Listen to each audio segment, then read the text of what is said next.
Como decíamos en el previo video, ahora vamos a aplicar lo que hemos aprendido en el concepto de calcular la concentración, pero ahora de iones oxidrilo, usando lo que hemos aprendido en nuestros conocimientos de los iones hidróneo, ¿no?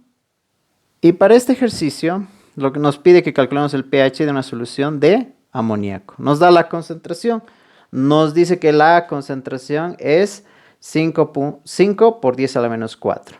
Y nos da la constante de acidez para el ion amonio de 5.1 por 10 a la menos 10. ¿Pero qué se nos está dando? Se nos está dando el valor de Ka. Y Kb doble nos da 1 por 10 a la menos 14. ¿Eso qué implica?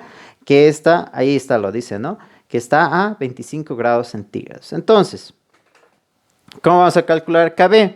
Si teníamos Kb doble, sabemos muy bien que Ka, el valor que consta de acidez por la constante de basicidad, es igual a Kb doble. Si tenemos Kb doble K, implícitamente tenemos el valor de Kb. Entonces, eso es lo que vamos a reemplazar.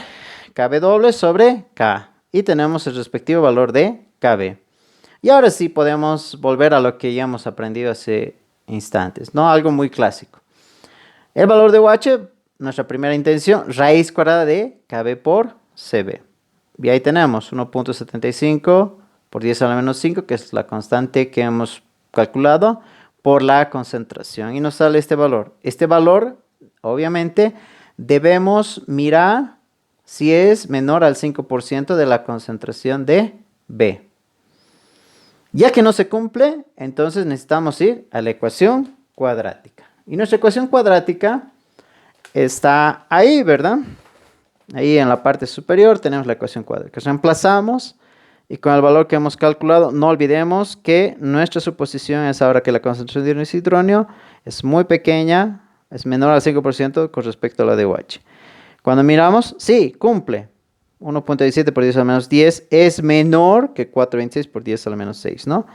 Hay 4 niveles de diferencia, ¿no? Hay 10.000 veces menos.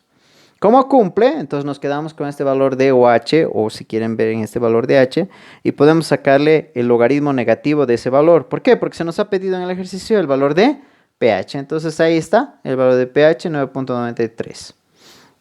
Donde podríamos concluir que una solución de amoníaco de esa concentración y a 25 grados centígrados tiene un valor de pH próximo a 10, ¿verdad? 9.93.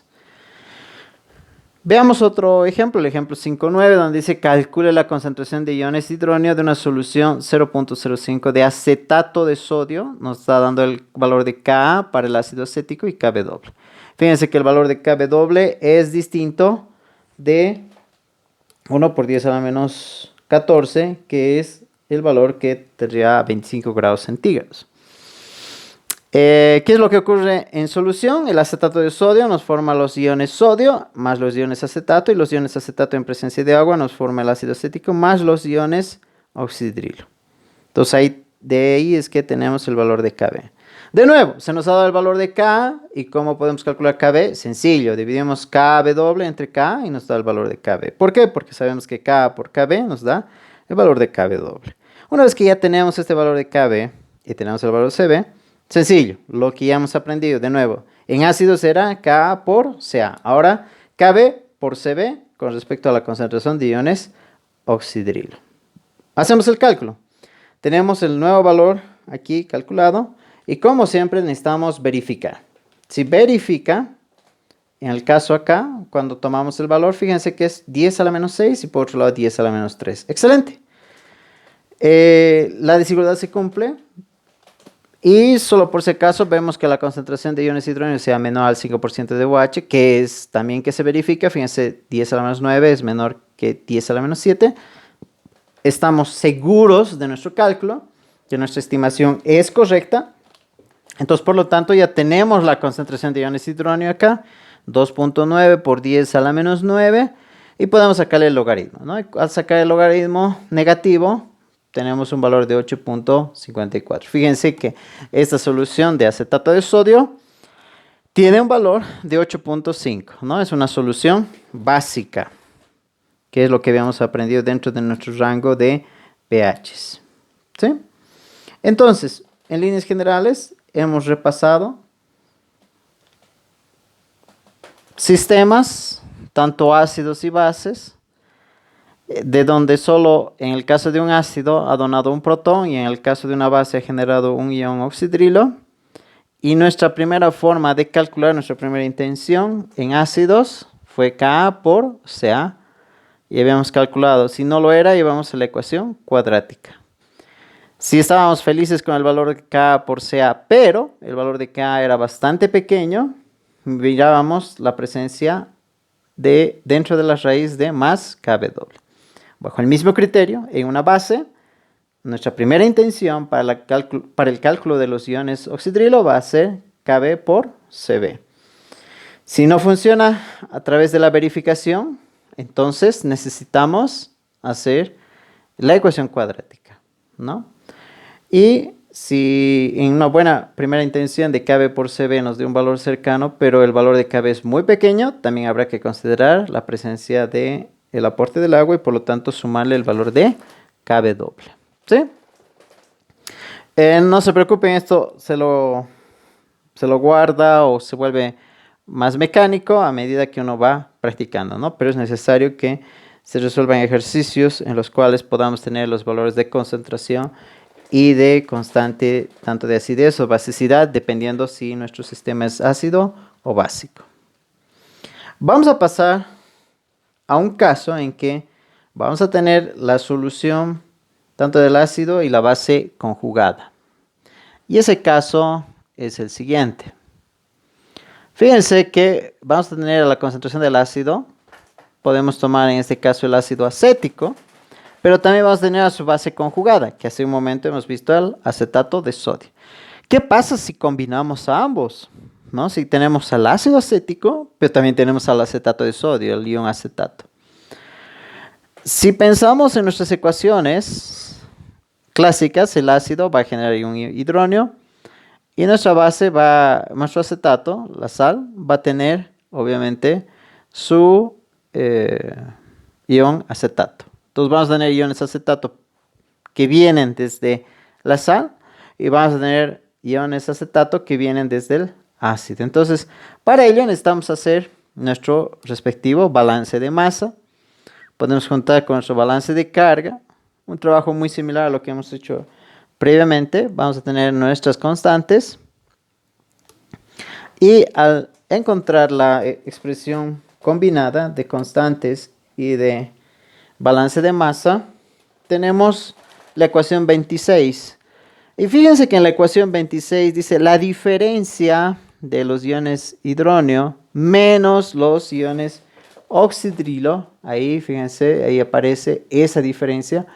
Podríamos evaluar bajo un criterio. Y un criterio es pensar que si las soluciones que vamos a tener son conocidas, obviamente Ca y Cb, entonces podríamos evaluar pensando en un 5% menor a Cb y en un 5% menor a Ca, esta diferencia. Al hacer aquello, fíjense aquí aparece, ¿no? Cb más este término, Ca menos este término. Si son menores, obviamente este al 5%, ¿qué va a predominar? Va a predominar Ca. Si este es menor al 5% de Cb, entonces ¿quién va a predominar? Cb. Entonces, fíjense que esta expresión se va a reducir a que la constante acá va a ser la concentración de iones hidronio por Cb sobre Ca. Despejando la concentración de iones hidronio y aplicando propiedad de logaritmos, vamos a tener que el pH es igual al pK menos logaritmo de Ca sobre Cb. Y esta es la expresión cuando tenemos la mezcla de un ácido débil y la sal de su base conjugada. O bien, puede ser la mezcla de la base débil y la sal de su ácido conjugado. Fíjense que para poder calcular aquello necesitamos saber el valor de pK, que usualmente, o bien K, que eso está registrado en tablas, y por lo tanto, ¿qué nos vamos a preocupar? De conocer las concentraciones analíticas tanto del ácido débil como de su base conjugada, o bien de la base débil y de la sal del ácido conjugado, para poder hallar el pH. Una ecuación muy útil, ¿no? ¿Por qué? Porque si bien podemos armar estos sistemas, estas soluciones, con las concentraciones y conociendo el valor de K, ya podríamos definir directamente el pH. ¿Sí? Muy bien, entonces vamos a ver un ejemplo. Y el ejemplo es de una solución de ácido fórmico en presencia de formato de potasio, ¿no? Donde nos dice que tenemos el valor de Ka para el ácido fórmico 2.6 por 10 a menos 4. Podríamos ver nuestra expresión, la que hemos hallado. Y lo más práctico es el pKa, que va a ser menos logaritmo de Ka, ¿verdad? Que nos sale 3.59. Tenemos la concentración de A, 0.1, la concentración de B, que es la del formato de potasio, 0.05. Reemplazamos y tenemos el valor del pH. Si bien esta ecuación hemos aplicado y podríamos decir, estamos felices porque encontramos el valor del pH, hemos supuesto algo para llegar a esta ecuación. ¿Y qué es lo que hemos supuesto? Hemos supuesto que la diferencia de la concentración de un hidróneo menos la del oxidrilo debe ser menor al 5% de Cb y al 5% de Ca. Entonces es necesario verificar aquello, ¿no? Lo primero que vamos a hacer es hallar obviamente las concentraciones de ion hidróneo, que va a ser 10 a la menos el pH, y la concentración de OH 10 a la pH menos pKb doble, ¿sí? Y tenemos ahí la concentración, hacemos la diferencia, y cuando hacemos la diferencia, el valor es 10 a la menos 4, es menor que 10 a la menos 3, obviamente 10 a la menos 4 aquí también, menor a la menos 3. Ambas cumplen, y por lo tanto, este valor de pH es correcto. Hemos utilizado correctamente la ecuación. Pero a veces la vida es durísima, ¿no? En el sentido de que no necesariamente pueda darse esta desigualdad, ¿no? Y más adelante vamos a ver si es que no se da esta desigualdad, deberíamos volver a la ecuación de arranque, ¿no? Donde antes de la suposición.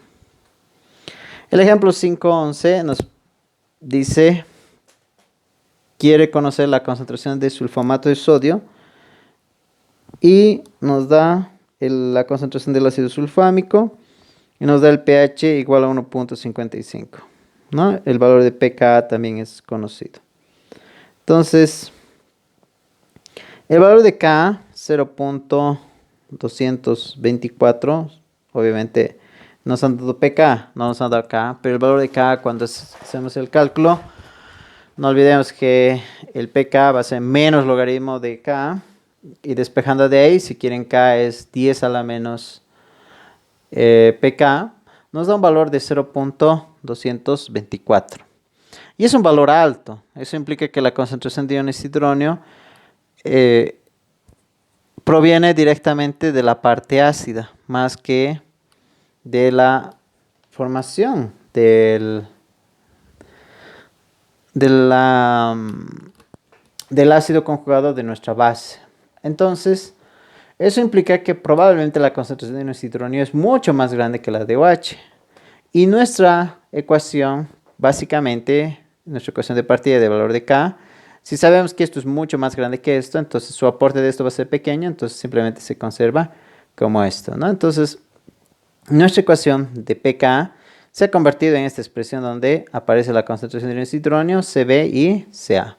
Tenemos el valor de Ka, nos están pidiendo la concentración de Cb y Ca es conocido. Despejamos y encontramos nuestra ecuación. Entonces fíjense que una vez que hemos encontrado nuestra ecuación, nuestro valor, hemos tomado una ruta distinta, ¿verdad? No hemos usado directamente nuestra expresión clásica de pH es igual a pK menos logaritmo de Ca sobre Cb, la que hemos deducido.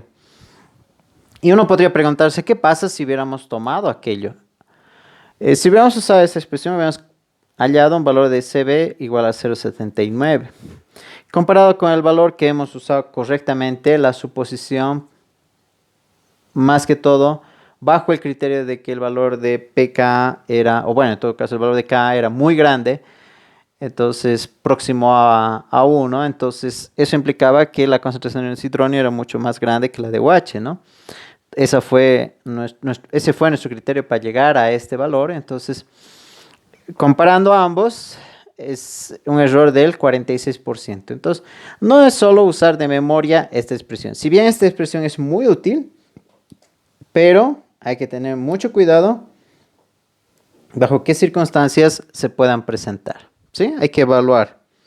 Hay que mirar mucho el valor de K. K es prácticamente quien nos permite olfatear hacia qué lado estamos, hacia un sentido de una solución ácida o una solución básica, ¿no?